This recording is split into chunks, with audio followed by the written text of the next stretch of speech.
Hi, welcome back to Karan Gopi Philosophy. First of all, extremely sorry for the delay because of my busy schedules. Soon I will update the details. And now, coming back to our Karan Gopi Philosophy, God, superstitions, peoples drama అనే philosophies మన దాంట్లో complete అయిపోయాయి. ఈరోజు intelligence గురించి చెప్తా, తెలివితేటలు.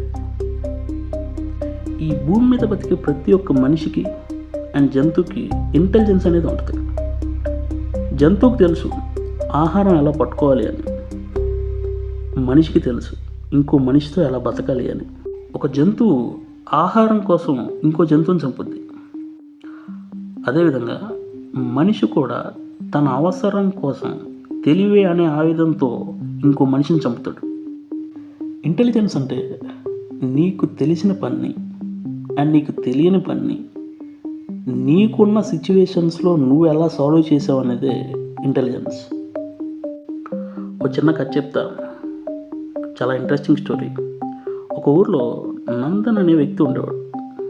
నందన్కి 3 కొడుకులు.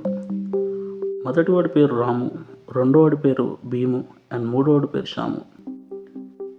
నందన్ చాలా రిచెస్ట్ పర్సన్, డబ్బుకి ఎటువంటి ఇబ్బంది లేదు.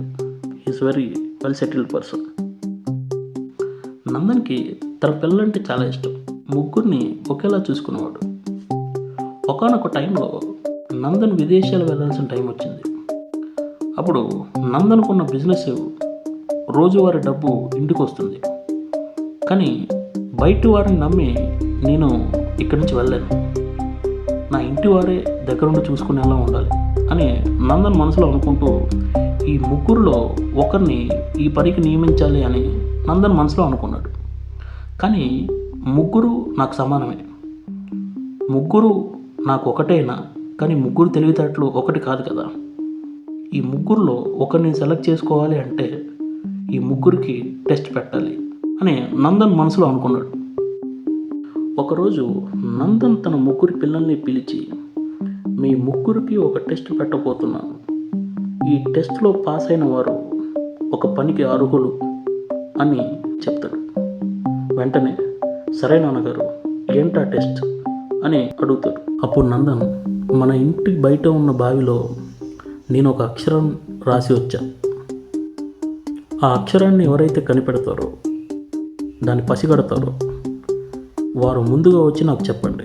మీ ముగ్గురులో ఎవరు ముందు వెళ్తారో మీరే డిసైడ్ చేసుకోండి అని నందన్ తన పిల్లలకు చెప్తాడు. మొదట రాము బావిలోకి దూకి కాసేపు తర్వాత బయటకు వచ్చి, నాన్నగారు దొరకలేదు అని చెప్తాడు. రెండోవాడు భీము, నాన్నగారు నేను రాములా స్మార్ట్ వర్క్ చేస్తా, మనకి ఇంతమంది పనివారు ఉన్నారు, ఆ నీరు మొత్తం బయటికి తీపిస్తా, అక్షరం మనకు పెద్దదిగా కనపడుతుంది అని ఆ ఉన్న పనివారితో మొత్తం నీళ్లు బయటికి తీపిస్తాడు రెండోవాడు. మూడోవాడు, నాన్నగారు మీరు ఒక అక్షరం రాశానని చెప్పారు, కానీ ఆ అక్షరం ఏంటో ఇంతవరకు చెప్పలేదు, అంటే మీరు ఏ అక్షరం రాయలేదు అని నేను భావిస్తున్నాను. ఈ టెస్ట్లో నేను పాస్ అయ్యానని అనుకుంటున్నాను నాన్నగారు అని నందన్కి మూడో కొడుకు ఇలా సమాధానం చెప్తాడు. ఈ ముగ్గురిని అర్థం చేసుకున్న నందన్ తన మూడో వాడైన శ్యామ్కి తాళాలు చేతిలో పెట్టి, నా బిజినెస్ని నువ్వే హ్యాండ్ ఓవర్ చేయరా అని చెప్పి వెళ్ళిపోతాడు. That's the end of the story. దీంట్లో మోరల్ ఏంటనేది చెప్తా. మొదట రాము ఏమీ ఆలోచించకుండా దూకేశాడు.